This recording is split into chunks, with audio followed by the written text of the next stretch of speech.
How do you breathe? How do you rest? That's one of the things that we're going to be talking about today as we continue our series called Work Like a Boss. And we're glad you guys are here. My name's Robbie. And if you're just joining us, maybe for the first or second time, I just want to say thanks for being here. You are in a great place to wrestle with some of the big questions of life. We love doing that around here. We love doing that authentically. And we're going to kick our time off by singing some prayers together. And around here, we use music. Number one, we like music a lot, but we like it when we can connect it with the things that we're passionate about, with the things that we're growing in, and the things that we want to learn. And so we're going to start by saying, God, would you remind us who we are? And I realize that could be a stretch if you're brand new. You're like, I'm not even sure I buy this yet, Robbie. I would just say, great. I'm glad you're here, and I would invite you to sing these lyrics as an experiment. And over the next 65 minutes that we're together, just wrestle with the implications of things that we're talking about. Is this true? And if this is true, then what does that mean for my life? Right? So why don't you guys stand up, and we're going to sing this chorus. It goes like this. Tell me once again who I am to you, who I am to you. Tell me, 'cause I forget who I am to you, that I belong to you, yeah. Tell me once again who I am to you, who I am to you. Tell me, 'cause I forget who I am to you, that I belong to you.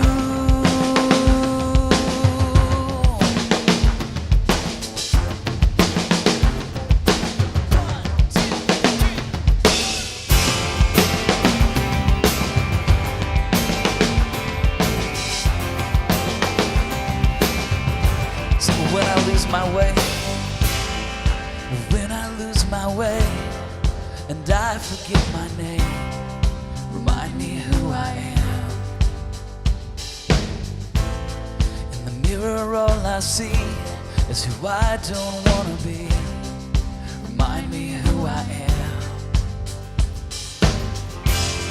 In the loneliest places, when I can't remember what grace is. Tell me once again who I am to you, who I am to you.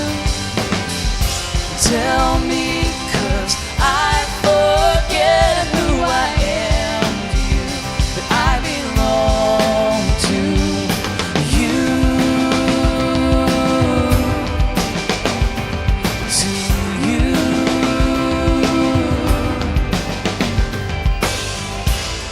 When the past is all I see and what it's made of me, remind me who I am. When I've chosen my own road just to find him on my own, remind me who I am. When I'm broken to pieces, would you show me what free is? Tell me once again who I am to you, who I am to you. Tell me, 'cause I forget who I am to you, that I belong to you. To you. Sing, I'm the one, I'm the one.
bids our hearts to wait.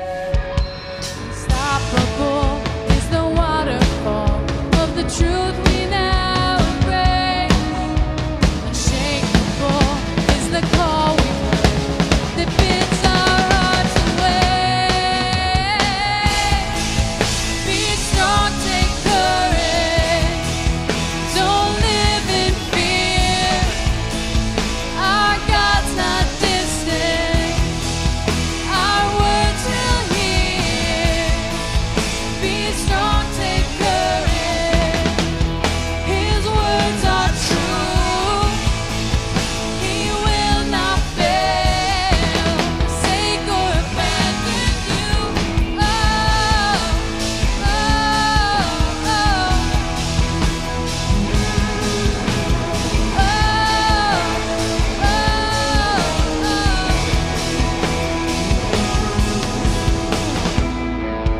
Be strong, take courage. Don't live in fear. Your God's not distant. Your words he'll hear.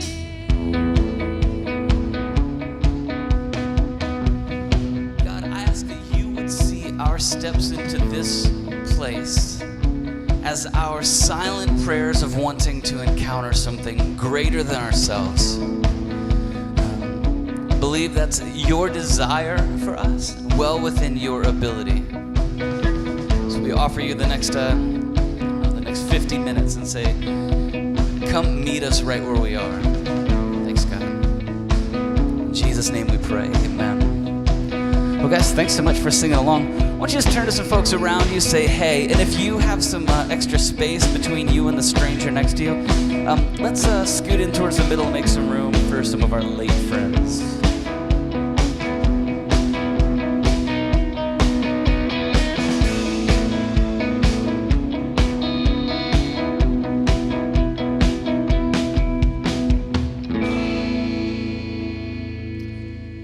Well, there are a lot of great things going on around here, and one of them is this program called Whiz Kids. I'd love for you to take a look at this video to hear more about it. Check it out. Quality childhood education can change the course of a child's life. A kid who misses out on quality preschool is already behind by the time he hits kindergarten. Without help, that gap widens and it's nearly impossible to catch up. If a child can't read by the end of third grade, he's 4 times more likely to drop out of school. And in areas of concentrated poverty, that kid is 17 times more likely to drop out.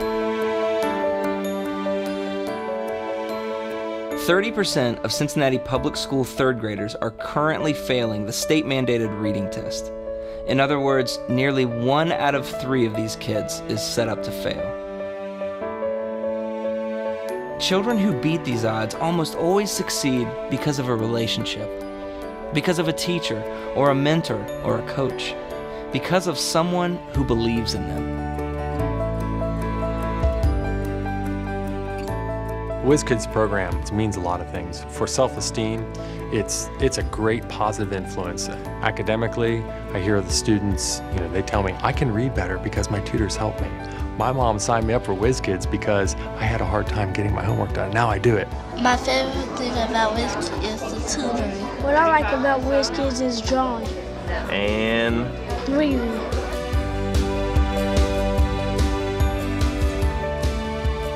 I just do better in school. I get great grades. I get to meet people every year new. And I have fun with Mr. Mike, and I like the people that's here. I love Whiz Kids because it supports our students, it supports our teachers, and I see a universal benefit for everyone involved with the program. She at first was very quiet and together, and now she's opening up more. I definitely have seen changes in his self-esteem because when I first met him, he was kind of quiet, very reserved, and now he's just like my good bud, right? I've watched Jerome start out from like a skinny little 4th grader that was a little shy about talking to me to somebody who towers over me now and has lost any semblance of shyness about talking to me about just about anything. I think just seeing the kids grow and develop has been amazing.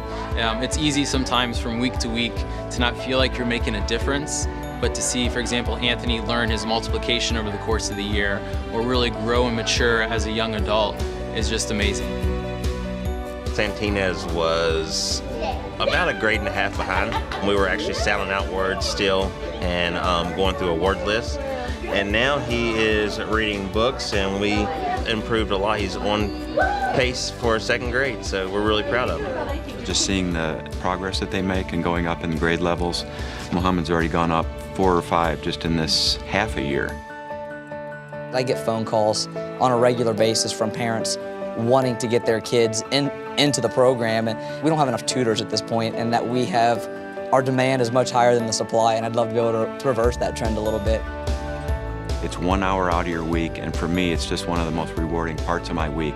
You can read and write at about a second grade level. You can actually be a tutor, so it's just something where everything is there for you and ready to go, and you just walk in and just enjoy an hour with your student. It means a normal person coming in and making a brighter day for a kid. It really changed my life in learning. I take school very seriously and learn how to be respectful and learn about Jesus.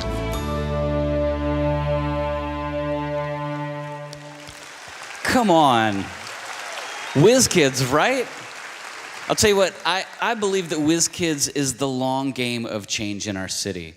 And we have been investing, Crossroads has been investing in Whiz Kids for a long time here at Oakley and up in Mason. And we're really excited that we are going to be opening up Whiz Kids on the east side and down in Florence. So if you would like to find maybe the most amazing thing to do with an hour a week, would love for you to go to crossroads.net, and you could sign up for Whiz Kids, or there's an information session today that you could be a part of. Would love to have you check that out.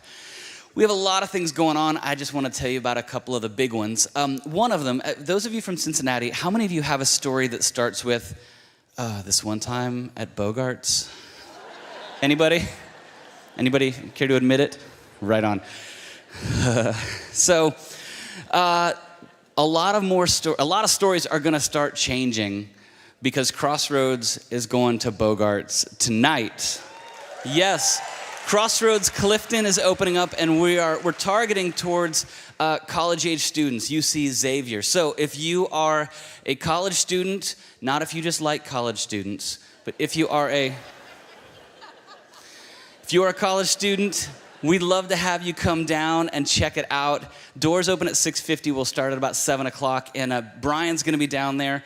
A lot of the music team is going to be down there. And we are going to take the best of the Work Like a Boss series, but target it towards the college segment. And so we're really excited that more stories will start with, like, I remember this one time at Bogart's where I heard about God in a way that I could understand. So really excited about that. Yeah. Some other stuff going on around here. If you've been around here for a year or so, maybe you remember something called the All-Church Journey. And the All-Church Journey is a deal, for those of you who don't know, it's a deal where from Kids Club all the way up here to the weekend experience, we have one unison movement towards a certain aspect of learning or growth.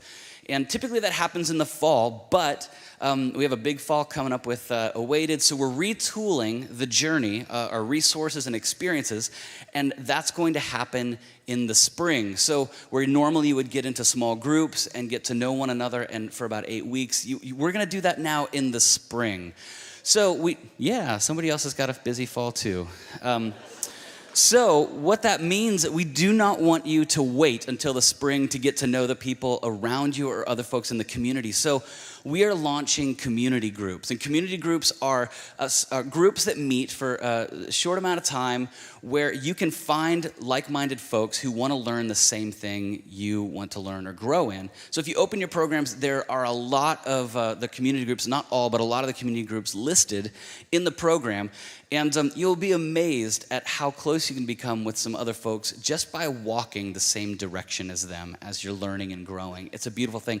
We have capacity for 2,000 plus folks, so there's room for almost all of you, but probably not the guy next to you. So just beat him to the sign up. Great.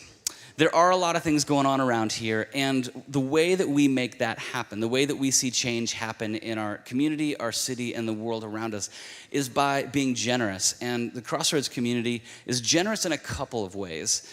We pass bags around here, and we give gladly of our resources because it says, God, we trust you with what we have. We trust you that you're our provider. And so you can give with a check. If anybody here has a check, I would just like to meet you. And we also, all right, high fives. Get a smartphone. You can also give with a smartphone. We have a great, simple, fast app that you can just give like super easy. So while we are doing this offering, would love to showcase a brilliant and beautiful artist and entrepreneur who is working like a boss. Take a look at this. My name is Emerson James, head mulch master of the Mulch Collective. A lot of times when you think of art, you might think of painting, drawing, sculpting, or dancing. Our craft is like all of this, combined. We are storytellers. Our company is a non-profit-based collaborative effort of small batch artisans. We want to help local artisans tell their story. We author a different tale for the broken and forlorn. Everything deserves a second chance. That's one of our sayings around here. It's more than just reclaimed or recycled, it's redeemed. Every piece of our handcrafted single-barrel product is unique. It's special. No two pieces are alike. That's one of our sayings around here. I think one of the things that makes our products so unique is the aging process. We love providing our customers with a multi-sensory experience. The gestation process takes place in an oak barrel for 9 months. Some people say my work is shit. I say no. It's mulch.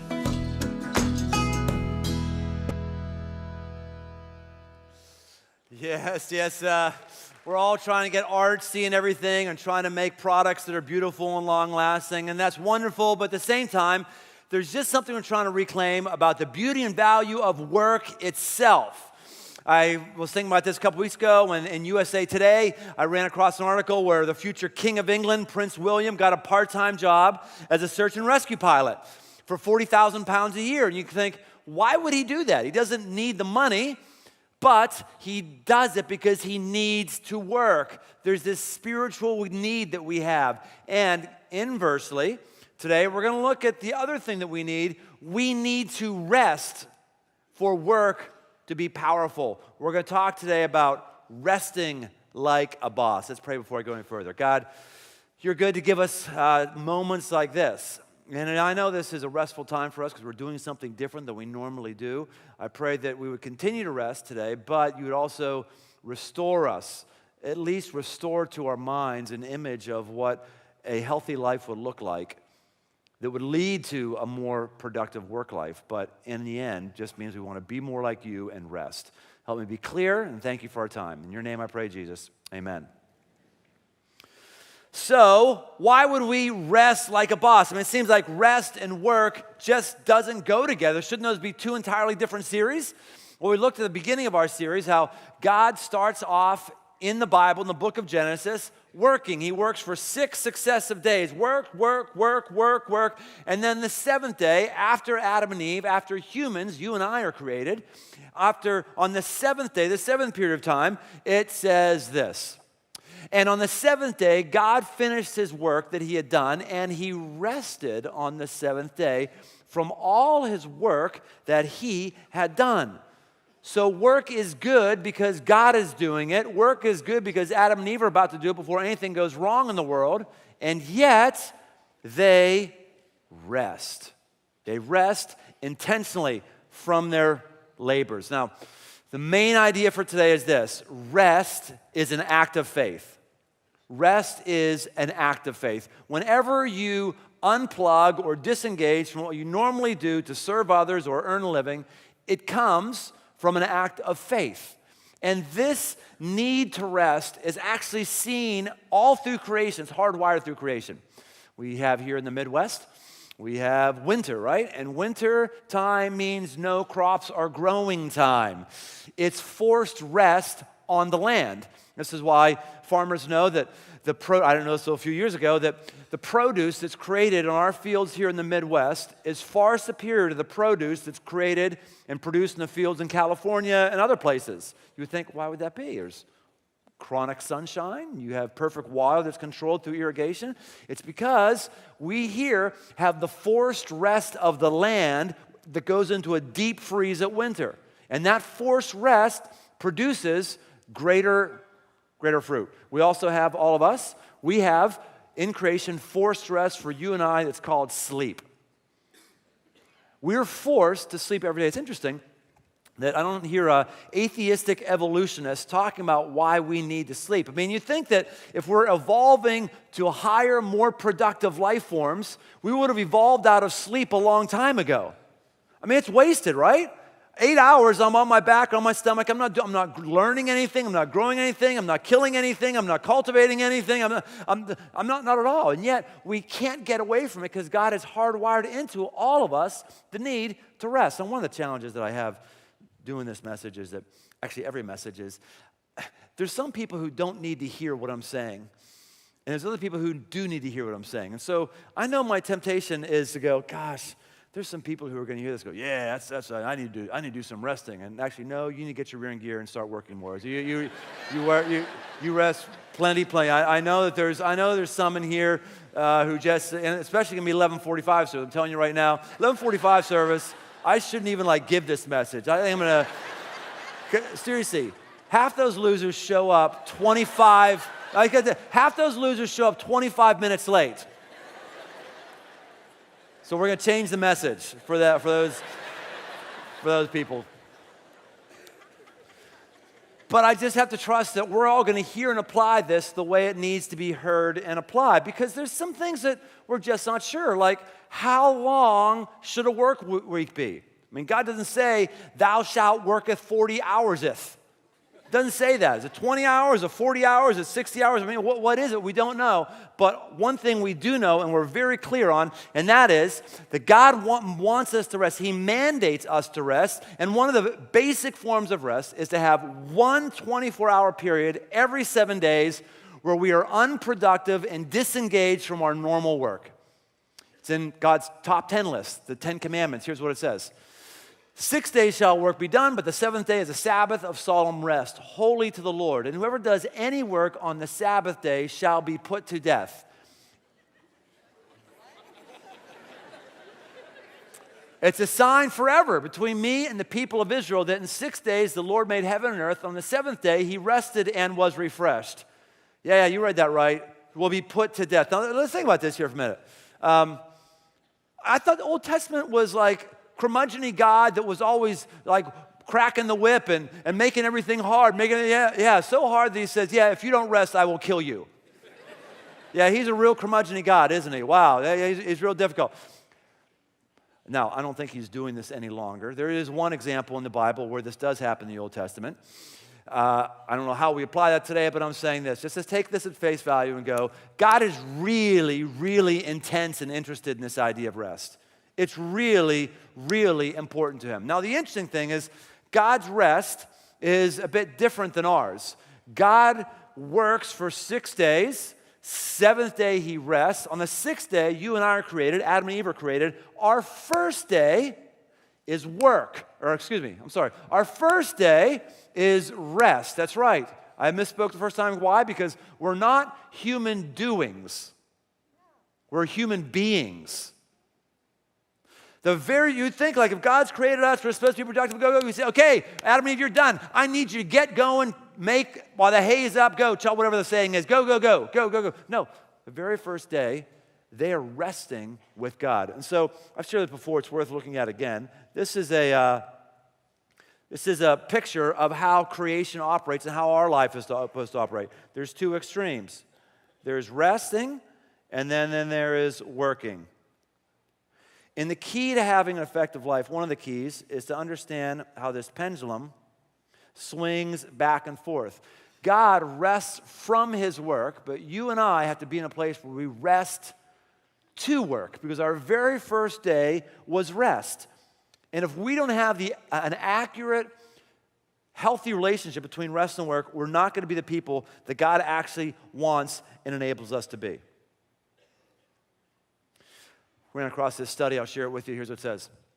The study combined the results of different studies over the last 50 years and found that spending too long in the office resulted in a 40 to 80% greater chance of heart disease compared to an 8-hour workday.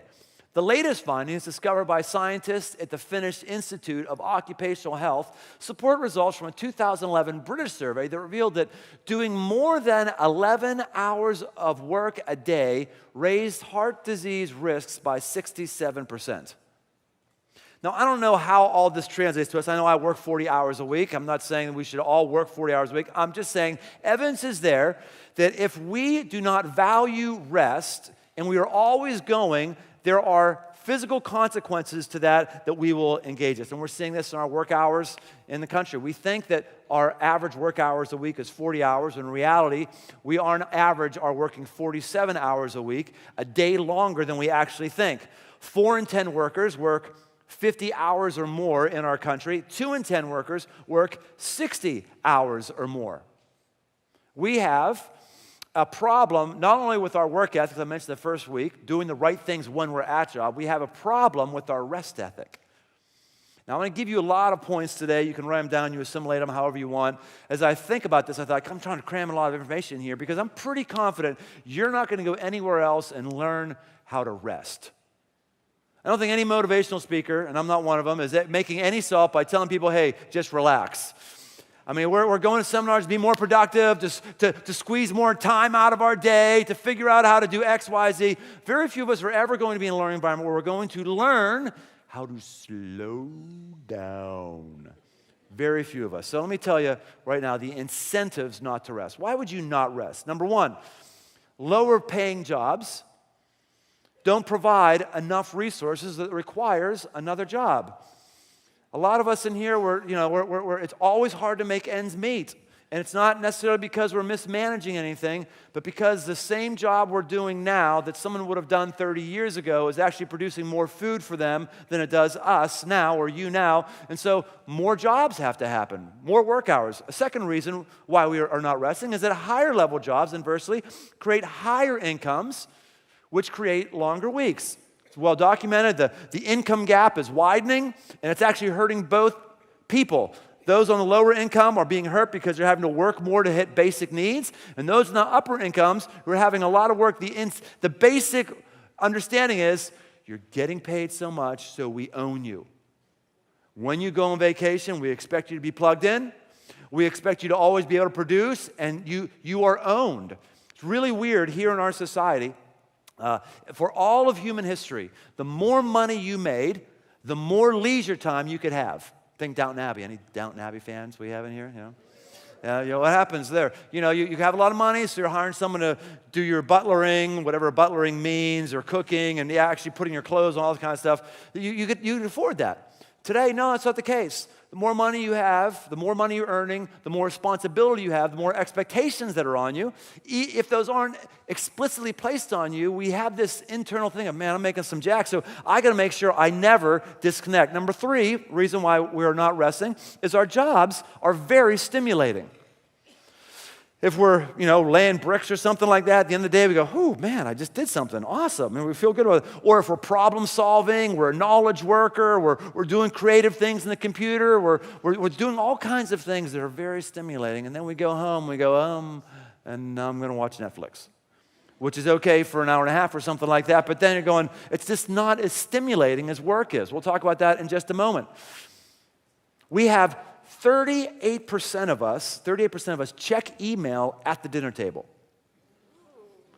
because our family conversations, our conversation with friends or by ourselves isn't as stimulating as we think that it needs to be. And number 4, we periodically We periodically and systematically to be unproductive is culturally taboo.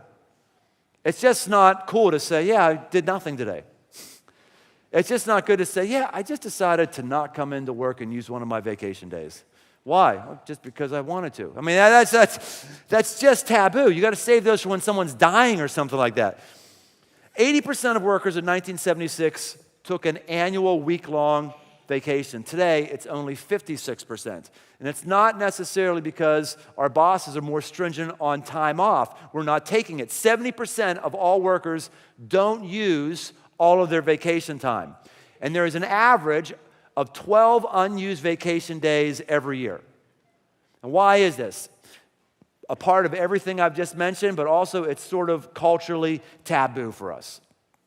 Now, when I started looking at this and wrestling with this, how I realized that I have to do something different because I saw some signs of difficulty in my life. And the nation of Israel, the ancient folks, they didn't just take 1 week off, or 1 day off every 7 days. They also had other celebrations. They would have these high holidays, these festivals. They were mandated. Everyone take off. We have to connect with each other, celebrate with another, and connect with God. And then they would also have this thing called Year of Jubilee. There was no evidence that they ever did it, but they were to periodically take off a year, everybody, and just rest. There's no evidence that they ever did this, but this was an instruction from God.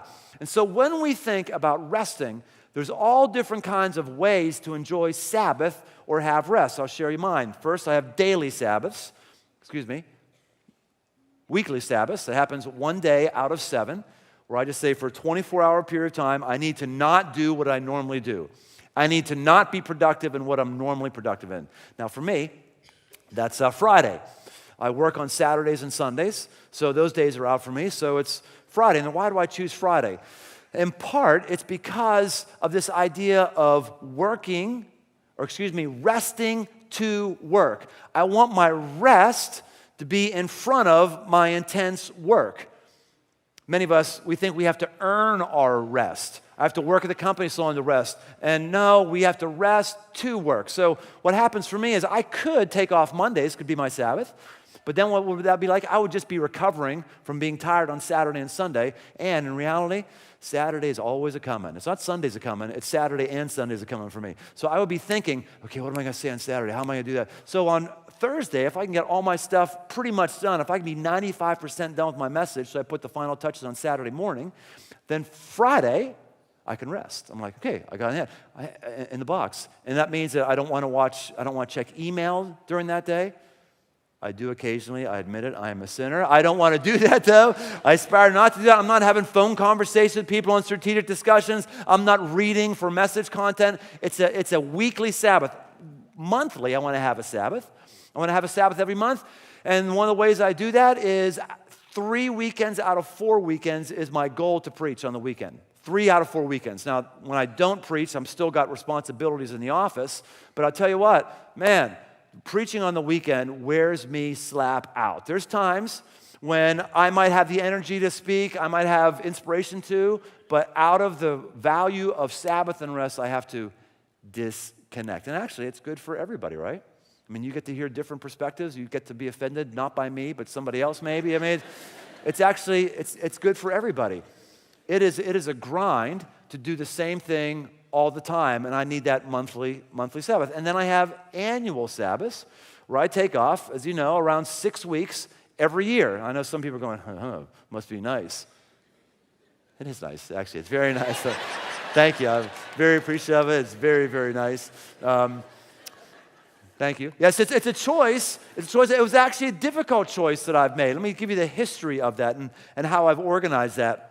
In the early days of Crossroads, it was just all hands on deck all the time, and my hands were in everything, and there was very few staff members, mostly unpaid workers known as volunteers doing great stuff, and I was just like a one-armed paper hanger doing all the counseling, all the strategic thinking, all the preaching, all the managing. I was just going. And the difficult thing is, I knew that I had my core competency that had to be coming up where I had to preach. It was very, very difficult. I have a good friend of mine who you all know, Kirk Perry, who's spoken here a number of times. Kirk used to work at P&G, and then he went to Google. And last time which by the way, he's told me he's still going to speak. He's going to come back and speak every once in a while. Isn't that awesome? Very cool guy. So anyway, every time he speaks, he says to me, man, I don't know how you do it. I'm just worn out. I'm just dying. I don't know how you do it every week. And I said, well, Kirk, first of all, there is muscle mass you develop where you wouldn't be as tired as bad as you are if you did it every week. But for me, I said, the main thing for me is not the delivery of the content. The main thing is the preparation of the content. I mean, it's one thing to have a business presentation where you have to recap earnings and all that stuff. It's another thing every week you have to reformat what Crest is going to be. You have to have a new chemical composition for Crest every single week. It's the core thing. And for me, it's oppressive. Some dudes love it. The preparation part is hard for me. I wasn't a great student, and so it's not natural for me. So just getting into student mode every single week, researching and trying to have something, it's very, very stressful. So I would go away because I didn't have time to do all this study during the regular week because I was having a church to run and manage and lead. So the board said, go away, do your reading, get all boned up. And so I would go away and I would read all these books. And I always remember, like for 15 years ago, remember I used to come back and do what I learned in my summer study break. How many of us remember that? Anybody? A few of us remember that? Yeah. And part of why I would do that message is I wanted to justify that I actually was working. I would have a goal of reading a book a day, and I would come back and I would strap up all the books, and I would have them all dog-eared, and I would have them highlighted, and that would be my content that I would use for the next year. And then as Crossroads started to grow, we got more unpaid workers, we got more paid workers that were doing things. I was able to specialize more, and I found that I could actually study during the week. And I also found that I still needed time away from my normal thing. So I stopped calling it a study break. I just call it break. That's as good. So I just call it break. Now, I'm reading. I'm still doing some planning. I am engaged here. But I found if I removed the word study break, which was telling me work the whole time, and if I removed the message I had to come back, give the week I came back that was what I learned in my summer study break, I could rest. Because if I had that message in my mind, I'd be thinking about it for 5 weeks. I'd be making that happen for 5. Now, that was just me. Now, I'm not saying you can do this. I'm not saying that you should do this. I'm saying that you got to be different. I'm saying that rest is an act of faith, and if you want to be a person of faith, you're going to have to be different. And I mean in the area of rest.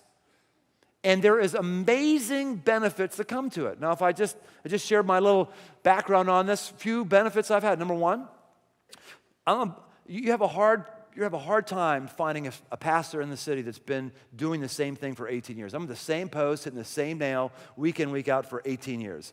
Number two, you have a hard time finding, well, thank you. I like being applauded for, but honestly, it's not about me. It's about this principle just produces this. It does. Contentment. I am happy as a clam. Why are clams happy anyway? How do we know that they're clappy? They're happy. They're not smiling. Maybe they're happy clappy. They go like this or something. I don't understand. I never have fantasies about another job. I never like moonlight and do something else. Part of why I don't write a lot of books is like I don't have to have some other expression. I am very content doing my normal responsibilities. And the third thing is, I think I'm pretty productive. I think I'm pretty fruitful. I'm very proud of the things that God has done through you and I and this whole place. I think the productivity speaks for itself. And I'm saying it's not because I'm unique. It's because rest works. It works. Now, how do you know if you're not resting enough? You're going, I'm not sure. Maybe I'm resting enough, maybe I'm not. Here you go. Number one, you can't identify an unproductive 24-hour period of time every week. If you can't identify that, you're not. You're breaking one of God's 10 commandments. Thankfully, he's not killing people for this anymore, but I don't think he is. But actually, you are going to die earlier. I'll get into that in a little bit. Do you know the sacred 24-hour block of time where you're not being productive in your normal day job? And this goes for those of us who are stay-at-home parents. You got to find a place 24 hours where you're not folding laundry, where you're eating meals you stored up or eating out or something like that. If you can't identify that, you're underrested. Number two, you can't identify a recent creative breakthrough idea. I mean, game-changing. Oh my gosh, if I taught this content that way, oh my goodness. If we introduce this into the marketplace, oh my goodness, if I said this to my employee. So here's what happens. We get up, in the normal course of the world, we come up to a wall, and we go, and what we do is I gotta work harder, dig, I gotta dig deeper, push harder, work and we don't go anywhere. There's no breakthrough. Because God has not orchestrated us to work harder for breakthroughs. He's orchestrated us to rest for breakthroughs. To rest for breakthroughs. Let's go back to our little diagram here. Every day, every week, moment of rest. Every day through sleep, basically a Sabbath. And what happens for us, our normal thing, our society wants us to be like this, just working, just like it's just pegged the whole time. Work. And it can't stay up it can't stay there. It can't stay there. And therefore, we're up against this thing. And so what happens is this. We go, rest time, rest. And then we have momentum to go have a breakthrough. That's the way it works. It's the way it works spiritually, and it's the way it works actually biologically. I always had this opinion that this was the way it was because I've experienced this in my life over and over and over again. My best ideas don't come in meetings. They come when I'm away from meetings. And if they do come in meetings, it's because I've just come off on rest. I've always thought that this was the way it was because in my own personal experience. And then I found out, no, biologically, this is reality. It's reality. I learned it when I was interacting with Keith Crutcher. You know Keith, he's spoken here a number of times. He's our resident scientific guru. I know, look at that beard. It's like he's got spare protractors in that beard. He's got like a slide rule and good man. He's a neuroscientist, and we were talking about rest the last time he was here. We were interacting between services, and he said, "Yeah, you got to shut the circuits down." I said, "What do you mean shut the circuits down?" He said, "Well, neurologically, when you're doing the same thing over and over, you're forming neural pathways. Your synaptic connectors are firing, and your chemistry is going the same way all the time. There literally is a physiological rut in our thinking." And as that is happening, you're doing the same thing, you have to shut the circuits down, have to go, so that when they fire up again, they can form different connections, you can have different thoughts. He went on to say, when he ran the lab, he said, I think it was the National Institute of Health, the lab he was running, he said, the least productive people were the people who spent the most hours at the lab. Why? Because biologically, we need to shut down the circuits. So if you can't identify a breakthrough idea that's totally taking you to a new level, it's likely because you're not resting. Number 3, you're not resting enough if there's a distance between you and those closest to you. There's strain. You're not connecting with one another. Number 4, you're noticing signs of physical deterioration. This is what prompted me to get more intentional about monthly and annual Sabbaths. As I noticed signs of deterioration, I was gaining weight, my back was getting stiffer and tighter, I was having less energy. I went and got it checked out and found out my adrenal glands were fried. I was working hard enough and always in a state of that I was secreting adrenaline to just keep going through the day, and they were fried, and I had to take time to try to rebuild them. Are you gaining weight? You're finding you're prematurely aging? Are you finding that you're stiffer? It just could be a sign of not resting enough. And finally, you're noticing signs of emotional deterioration. Are you experiencing the wide bandwidth of what it means to be a human? Wide bandwidth of emotions. Are you laughing? Are you regularly laughing? Crying? Are you regularly crying? Or whatever your form of crying is, teary eyes or some such thing. Are you finding that you're being sensitive? Anger. Is there appropriate expressions of anger? Because when you're under-rested, we tend to go to our baseline emotional mode and we're angry all the time. Or anything, we just cry immediately. It's because we're just on edge or something else. If you're seeing these signs, then you're emotionally deteriorating. It could be because you're not restoring yourself or ourself through rest. Now, all that to say, how do we rest? Last 3 points. Most points I've ever given in a message. Last 3. How do you rest? First is you identify with God. You choose that one to identify with God instead of anybody else in society that has a life that's run amok. I want to identify with God more than anybody else. What he says is what I want to do. It says that you and I are created in the image of God. And so guess what? If rest is good enough for God, then it should be good enough for me. I don't know if you caught this the first time I read it, but let's take a look at it again. Here's what it says. It's a sign forever between me and the people. So rest is not just about productivity. There's a spiritual sign here. It's a sign that we're a person of faith, a sign we're trying to identify with God. It's a sign that in 6 days the Lord made heaven and earth, and on the seventh day he rested and was refreshed. That's weird. I just got to say that I might even say that doesn't fit into my theology. I'm not sure exactly what that means. God is omnipotent. I don't picture God going, woo, oh, hold on, I got to catch a breather here. Woo, oh, man, all you people here, I just couldn't answer your prayers because I'm too tired. Hold on. Woo, oh, I am tired. I don't know what that means. I don't picture God gasping for breath, but yet it says he was refreshed. Well, guess what? If God needs refreshed, who do you think that we don't need refreshed? I want to identify with God. That means I want all the goodness of God. This is awesome. We should be going, you're kidding. It's amazing. This is a hard message for us. Like talking about some other moral choice might be difficult, but this should be easy. It's like, oh, awesome, wow. No, that's what God wants for us. If we want to be like God, we've got to identify with him. And part of this isn't just the big choices of saying, all right, how am I going to take vacation this year? It's actually the bigger choice of, how am I going to actually get 8 hours of rest tonight? I was reading the book, The Essentialist, and it's got a great quote in it. It says this: having a week of sleeping just 4 or 5 hours a night actually induces an impairment equivalent to the blood alcohol level of 0.1%. Think about this. We would never say, this person's a great worker. He's drunk all the time. Yet we continue to celebrate people who sacrifice sleep for work. You know, this is one of those things where I just have to say science has the answers on this.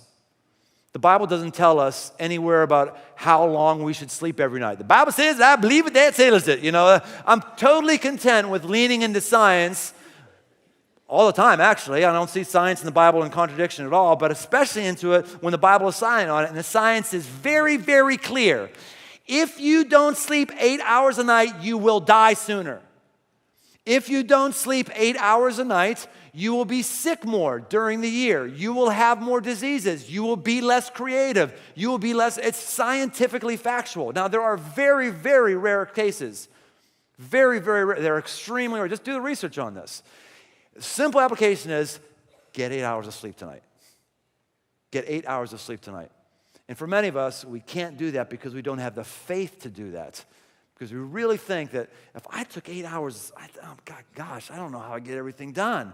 Yeah, we're going to have a level of faith that God can get stuff done even when we're sleeping. We'll get to that moment. Number 2, find a fulfilling alternative to work.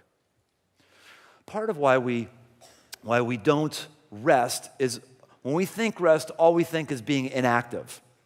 We think rest and all we think of is watch more television. Well, maybe that's part of rest. But for a lot of us, that's not a fulfilling alternative to work. You have to find something that captures your imagination. When I first started grappling with Sabbath ideas and Sabbath teachings years and years ago, the people who were really hot on them were about a specific regimented kind of Sabbath. Well, here's what Sabbath is. It's this day, and you can do this, and you can't do that, which basically was you can do anything religious and difficult. You can't do anything that would be fun. That was basically the rules. You can't do any of those things. And I always struggle with that. I wrestle with that. How does that all fit together? And then I saw a verse in the New Testament that really had some interesting things to say. Jesus is with his disciples, and they're walking on the Sabbath, which People who were trying to tell me what you could and couldn't do, this was bad. You couldn't just take a walk through the park on the Sabbath. No, you got to stay at home and pray. So I was walking, Jesus is walking in the Sabbath, and then they're hungry, and so they pick some wheat, and Jesus rubs it in his hands like this, and the chaff, the part that's around the kernel of wheat, blows away, and he's popping wheat kernels. And the religious people pop out and go, aha! Aha! We knew you were unspiritual. You're breaking the laws of the Sabbath. What are you doing?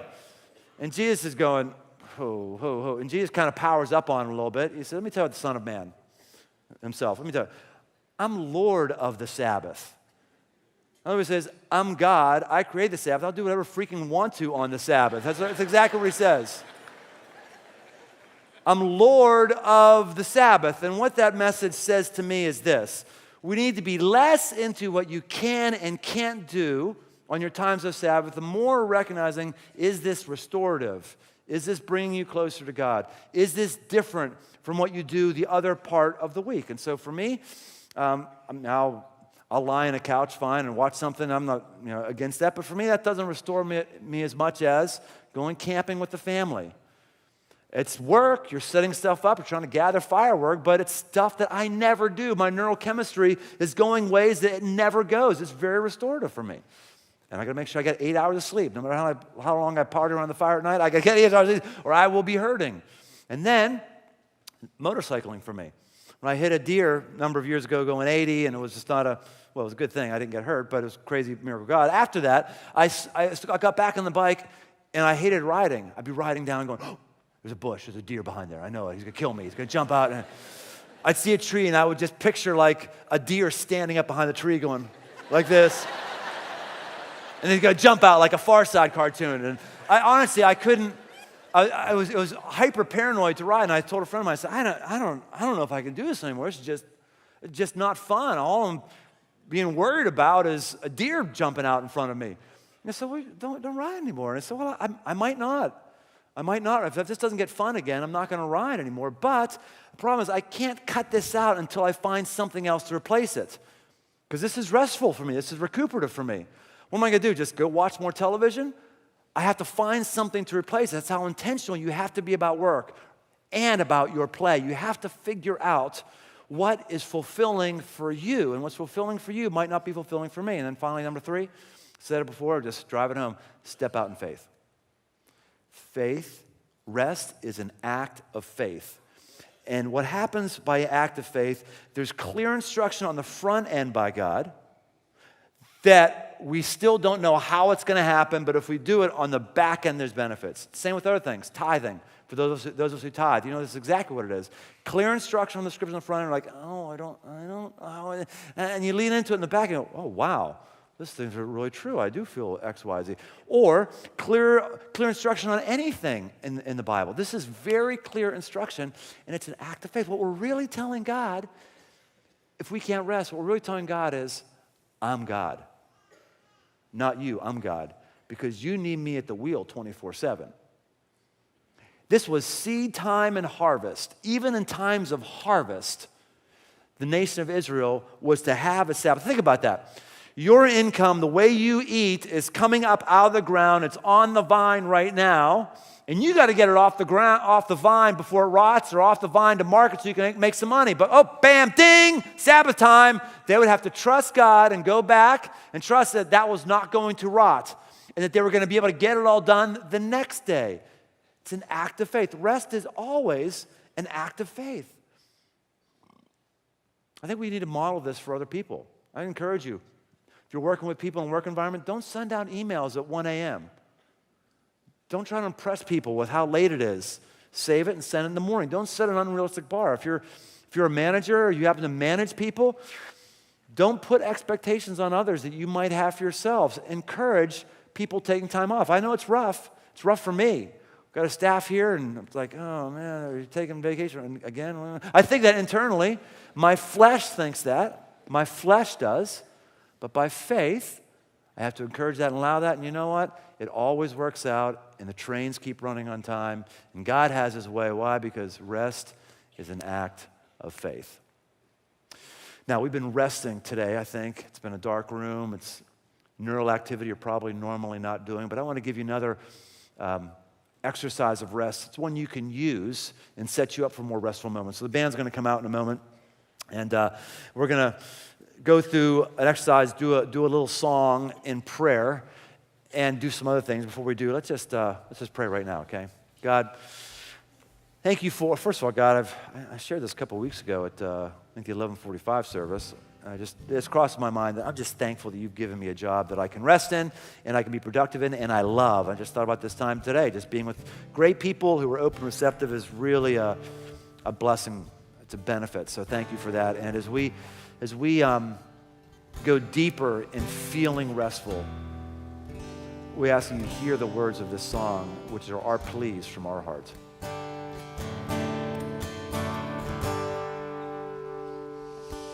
Slow me down, oh Lord, slow me down, and help my heart to hear your sound. Speak into my life, Lord, speak now.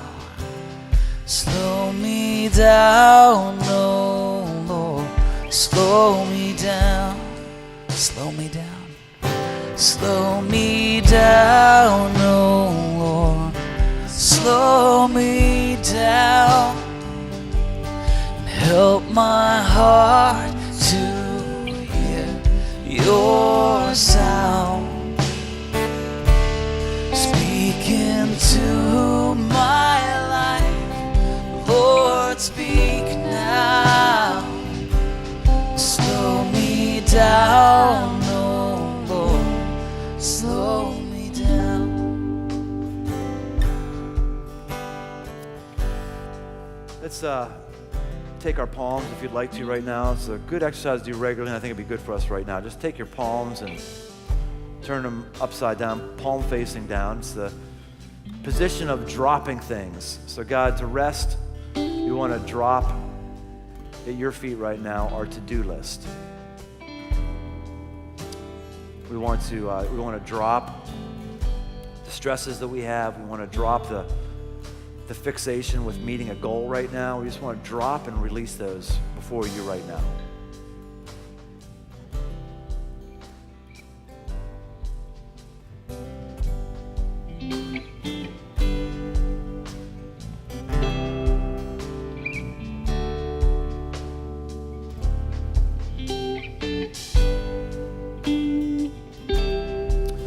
Put our hands up right now in our lap, palms up. It's a universal sign of receive. Ask God to place something into our hands. And God, what I'm asking that you place into our hands right now is an image of rest. I know for a lot of us, it's just hard to even know, how do I rest? What would I do? And I pray that you give us those images. I already mentioned a couple of mine, camping or riding a bike. I just see images coming on people's hands right now of taking a walk through a flower field, taking pipe cleaners and bending them into a zebra. I don't know, it sounds stupid to me, but for somebody else, that's probably recuperative. That's the wonderful thing. I know you have individual children here, and maybe for some right now, it's on a sailboat, lying in a hammock reading a novel, on our knees in prayer in front of a couch. God, help us to tap in with how we can rest and go there right now in our mind.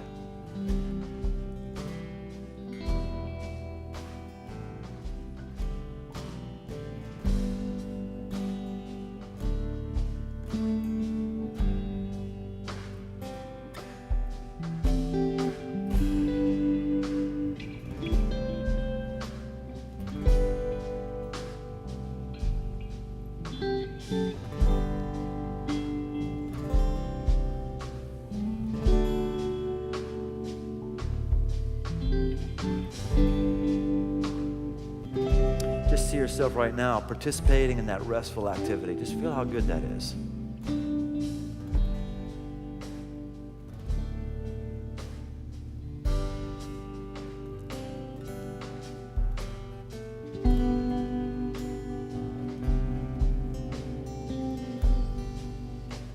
Let's put our hands up in the universal sign of surrender. God, we want to surrender that by faith we want to rest appropriately. We want to honor you this way. In the process of honoring you, we want to honor our own body, our own mind, our own spirits, our own emotions, our own friendships, our own families.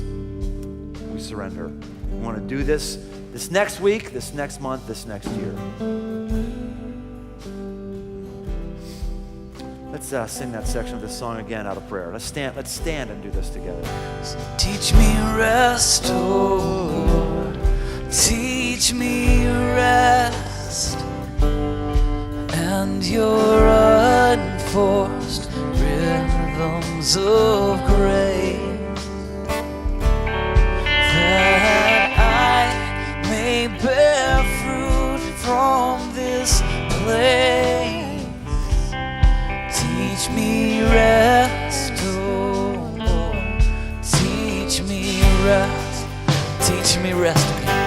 Teach me rest, oh Lord. Teach me rest, and your unforced rhythms of grace, that I may bear fruit from this place. Teach me rest, oh Lord. Teach me rest. Slow me down, oh. Slow me down. Help my heart to hear your sound. Speak into my life, Lord, speak now. Slow me down, oh Lord, slow me down. All right, we're gonna do this just really quietly before we go sit in the traffic of the parking lot. All right, let's just do the voices. Slow me down, oh Lord, slow me down. Help my heart to hear your sound.